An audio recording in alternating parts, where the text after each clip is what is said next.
थोड़ी देर पहले यहां 8,000 करोड़ रुपए से ज्यादा की लागत से बन रही पुणे मेट्रो लाइन के तीसरे फेज का अभी मुझे शिलान्यास करने का अवसर मिला है। हिंजवड़ी से शिवाजी नगर को जोड़ने वाले इस मेट्रो प्रोजेक्ट से देश के सबसे व्यस्त आईटी सेंटर में से एक इस क्षेत्र को बहुत बड़ी सुविधा मिलने वाली है। महाराष्ट्र और देश के कोने कोने से यहां काम करने पहुंचे आईटी प्रोफेशनल्स को, यहां के स्थानीय लोगों का जीवन इससे सुगम होने वाला है। साथियों, 2 साल पहले मुझे पुणे मेट्रो प्रोजेक्ट का शुभारंभ करने का सौभाग्य मिला था।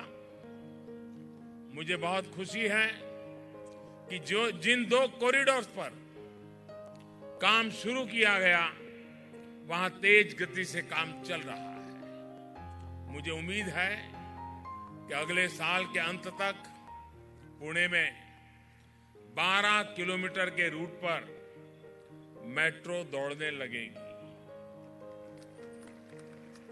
अब शिवाजी नगर से तीसरे फेज का भी आज शुभारंभ हो गया है। ऐसे में जब ये फेज पूरा होगा तो लोगों को पुणे और पिंपरी चिंचवड के 4 अलग अलग कोने से हिंजवड़ी आईटी पार्क पहुंचने में बहुत सहूलियत हो जाएगी। यहां उपस्थित आईटी सेक्टर से जुड़े प्रोफेशनल्स को मैं इसकी विशेष बधाई देता हूं। आज यहां पर जिन भी प्रोजेक्ट पर काम शुरू हुआ है, ये केंद्र और महाराष्ट्र की सरकार के उस व्यापक विजन का हिस्सा है जिसके केंद्र में इंफ्रास्ट्रक्चर है, बुनियादी सुविधाएं हैं। आप बीते 4-4.5 वर्षों से आप निरंतर देख रहे हैं कि कैसे इंफ्रास्ट्रक्चर पर इस सरकार का फोकस है। देश भर में कनेक्टिविटी यानी हाईवे, रेलवे, एयरवे, वाटरवे और हाईवे को विस्तार और रफ्तार देने का काम तेज गति से चल रहा है। साथियों, करगिल से लेकर के कन्याकुमारी तक, कच्छ से लेकर कामरूप तक आप यात्रा करेंगे तो पता चलेगा कि किस गति से और कितने बड़े स्तर पर काम चल रहा है। ये सब अगर हो पा रहा है तो इसके पीछे सरकार की प्रतिबद्धता है ही। स्थानीय लोगों, किसानों, कामगारों, प्रोफेशनल की इच्छा, आकांक्षा और सहयोग भी है। विकास के हाईवे से आज कोई भी अछूता रहना नहीं चाहता। आर्थिक और सामाजिक रूप से भले कोई कितना भी समर्थ और असमर्थ हो, लेकिन सिर्फ आवागमन में ही वो अपना समय व्यर्थ नहीं करना चाहता। वो नहीं चाहता कि कनेक्टिविटी का अभाव में ही उसकी फसलें, उपज, उसका दूध, दही, उसका उत्पाद बर्बाद हो जाए। वो चाहता है कि स्कूल आने जाने में उसके बच्चों का कम से कम समय लगे ताकि वो पढ़ाई और खेलकूद को ज्यादा समय दे पाए। वो घंटों ट्रैफिक जाम में फंसकर 8-9 घंटे के ऑफिस टाइम को 12-13 घंटे नहीं होना देना चाहता। वो अपने परिवार के साथ समय बिताना चाहता है, अपने समय सही उपयोग करना चाहता है। यही कारण है कि आज गांव से लेकर शहरों तक नेक्स्ट जनरेशन इंफ्रास्ट्रक्चर और ट्रांसपोर्ट सेक्टर के इंटीग्रेशन पर ध्यान दिया जा रहा है। साथियों, इसी सोच के साथ केंद्र सरकार यहां देवेंद्र फडणवीस जी की सरकार के साथ मिलकर महाराष्ट्र के पुणे के इंफ्रास्ट्रक्चर को मजबूत करने में जुटी है। हिंजवाड़ी शिवाजी नगर मेट्रो लाइन तो एक और मायने में भी खास है। सरकार ने देश में मेट्रो के विकास के लिए पहली बार जो मेट्रो पॉलिसी बनाई है, उसके तहत बनने वाला ये प्रोजेक्ट पहला प्रोजेक्ट है।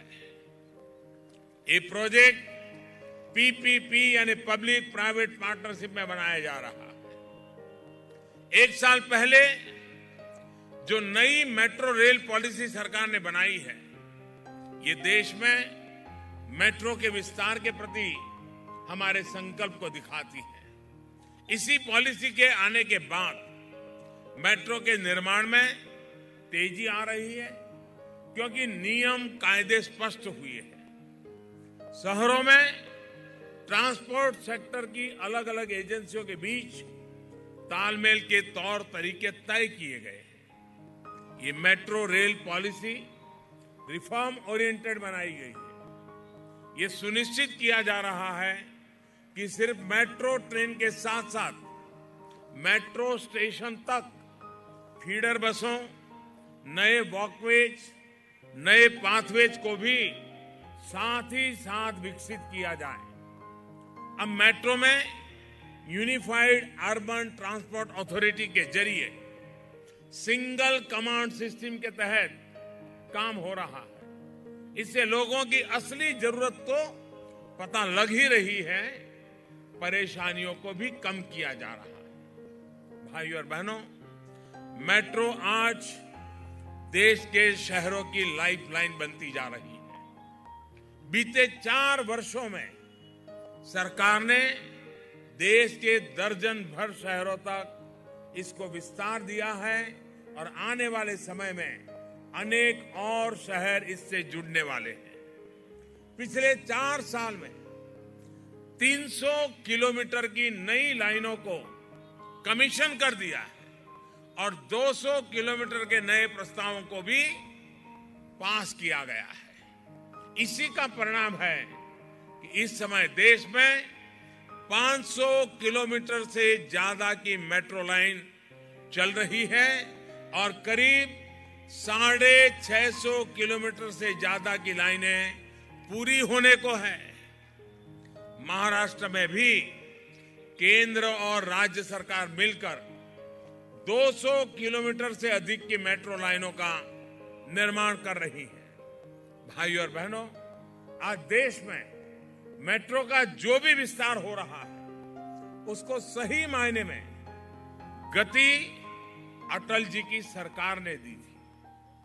शहर और गांव में इंफ्रास्ट्रक्चर पर अटल जी ने जो बल दिया, उसको 10 वर्ष बाद हमारी सरकार ने स्पीड भी दी और स्केल भी बढ़ाई।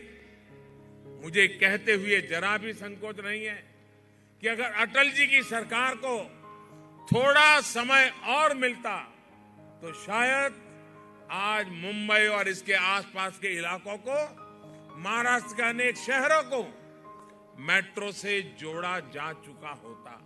इस तरह की खबरें देखने के लिए आप हमारे चैनल को लाइक करके सब्सक्राइब कीजिए और नोटिफिकेशन बेल ऑन कीजिए। धन्यवाद।